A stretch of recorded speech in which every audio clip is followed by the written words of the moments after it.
तर मित्रांनो, मी जिंकून घेईन सारं या मालिकेच्या 9 मेच्या एपिसोडमध्ये छान ट्विस्ट बघायला मिळतोय. आणि ट्विस्ट असा असणार आहे की शांभवी बेबीच्या पर्समध्ये आपल्या सोन्याच्या बांगड्या टाकते आणि ज्या वेळेस बाई आजीला त्या बांगड्या सापडतात त्यावेळेस छवी सगळं स्वतःवर घेते. छवीकडून चुकून बांगड्या ठेवल्या गेल्या असं ती सांगते. बाई आजीला कळतं की छवी सगळं सावरून घ्यायचं बघते.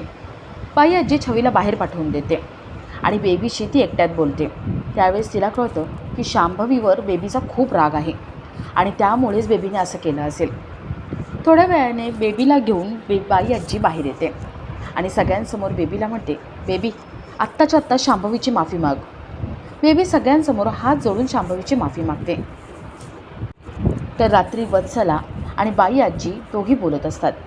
बाई आजी म्हणते, वत्सला आपली छवी समजूतदार आणि मोठी झालेली आहे. वत्सला म्हणते, फक्त मोठी नाही लग्नाची पण झाली आहे ती.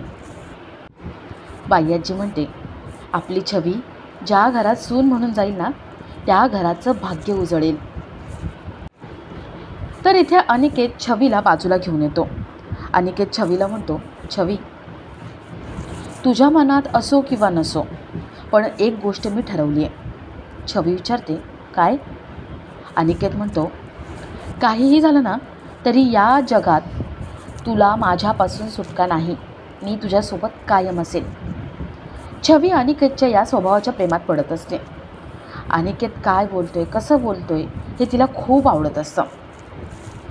तर इथे वत्सला म्हणते, बाई अहो किती झालं ना तरी छवीच्या नशिबात काय लिहून ठेवलं आहे, ती कुठे जाणार आहे, कसं होणार आहे तिचं ते देवालाच ठाऊक.